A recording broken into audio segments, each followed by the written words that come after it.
الحمد لله حمدا كثيرا كما أمر، ونشهد أن لا إله إلا الله وحده لا شريك له في الخلق والأمر، إرغاما لمن جحد به وكفر، ونشهد أن سيدنا وسندنا محمدا عبده ورسوله المبعوث إلى الأسود والأحمر لتتميم مكارم الأخلاق. لا يخلق نبي ولا رسول بعده، ولا أمة بعد أمتي، ولا شريعة بعد شريعتي، ولا كتاب بعد كتابي،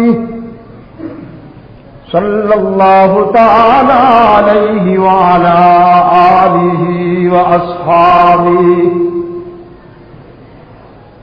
الذين هم خلاصة العرباء وخير الخلائق بعد الأنبياء،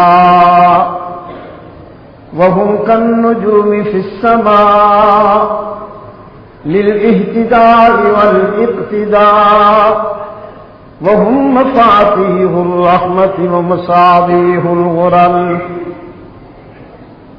أعوذ بالله من الشيطان الرجيم،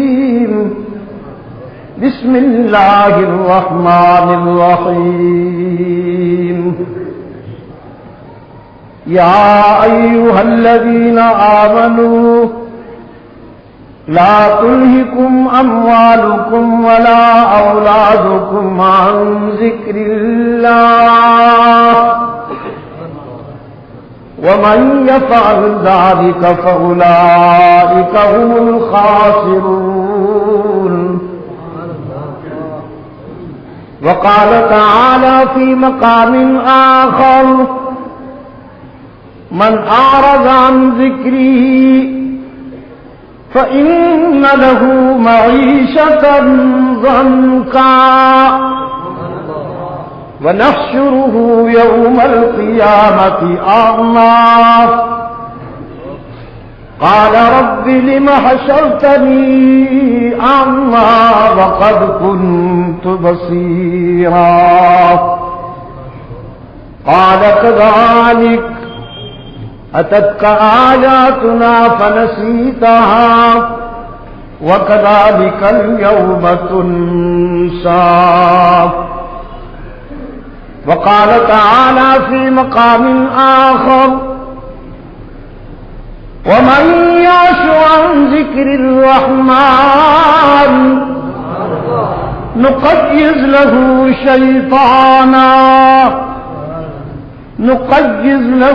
شيطانا فهو له قرين. صدق الله مولانا العظيم.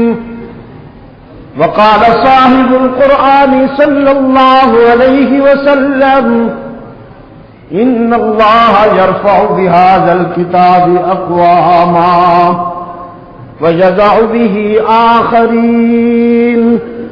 وصدق رسوله النبي الأمي الكريم، ونحن على ذلك لمن الشاهدين والشاكرين، والحمد لله رب العالمین.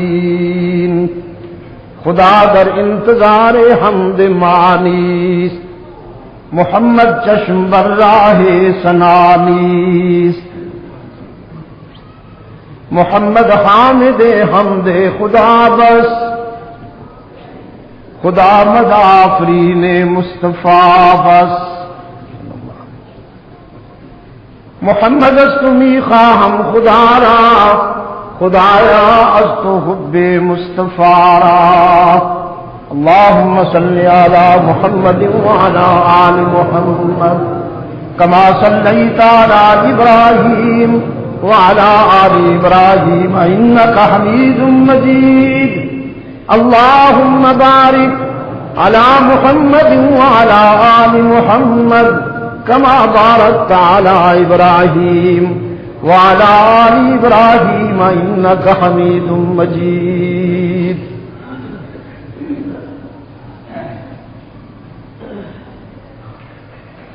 شیخ الحدیث محترم ارباب علم و دانش، گرامی قدر بزرگوں، عزیز دوستوں، آج 23 اکتوبر 2000 ہم یہاں نرتوپا ہزرو پنجاب پاکستان میں دعوت و تبلیغ کی نسبت سے جمع ہے۔ جیسا کہ مجھ سے قبل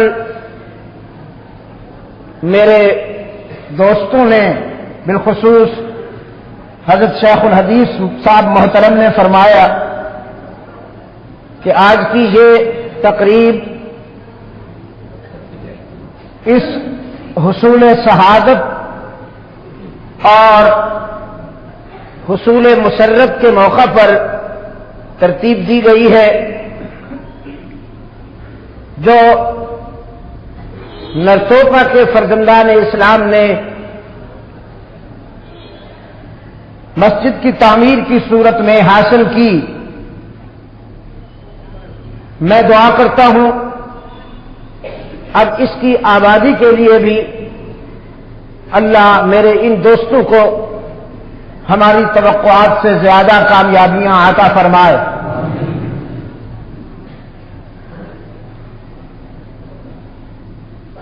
میری گزارش پر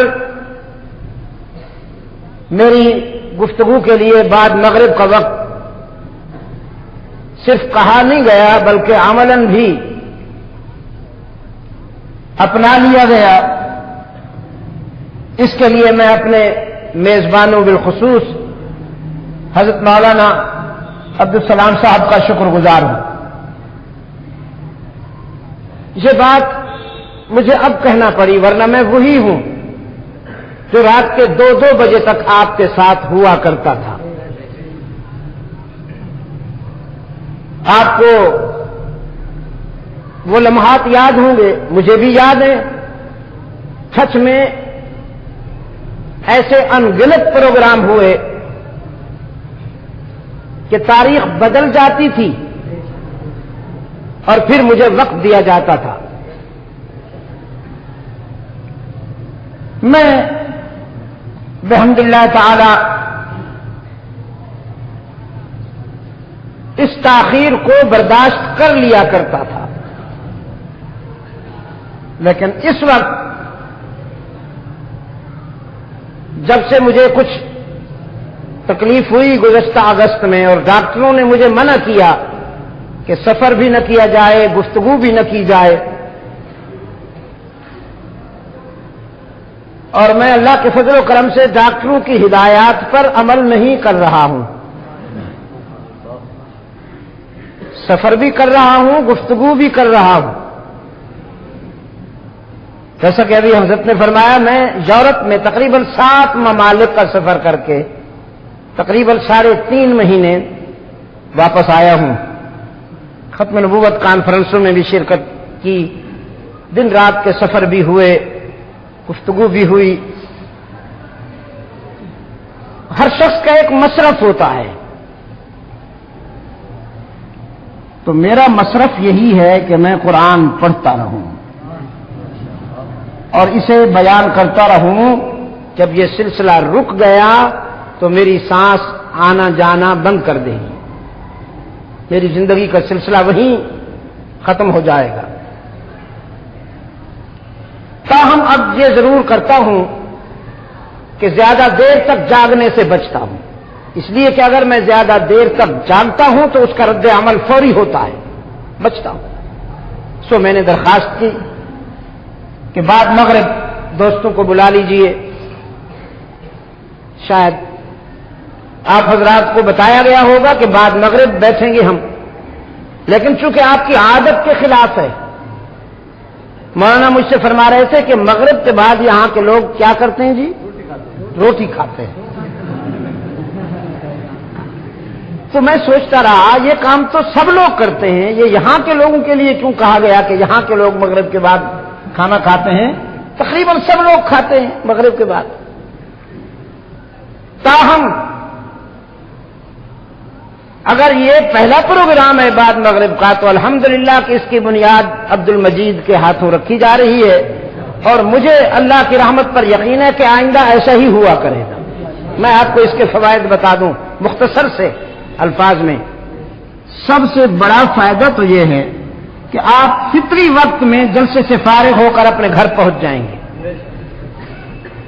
رات کے 1-2 بجے آپ سڑکوں پہ نہیں پھرتے کہ جب آپ کو ذریعہ سفر نہ ملے گھر جانے کے لیے اور آپ کھڑے ہیں روڈ کے کنارے انتظار میں کچھ آ نہیں رہا. یہ نہیں ہوگا، آپ فطری وقت میں گھر پہنچ جائیں گے. سب سے بڑا فائدہ انشاءاللہ آپ کی فجر کی نماز قضا نہیں ہوگی.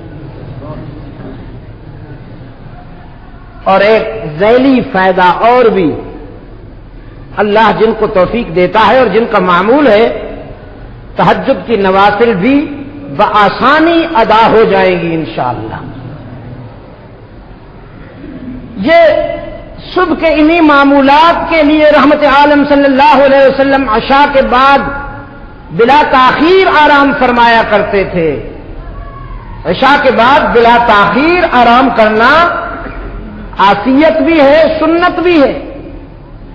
بھئی ہر سنت میں عافیت ہے، ہر سنت میں عافیت ہے.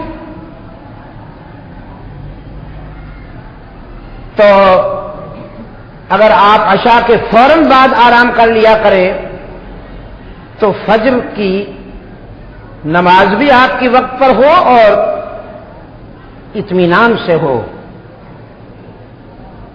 تہجد کی نوافل بھی انشاءاللہ ہو جایا کریں گی.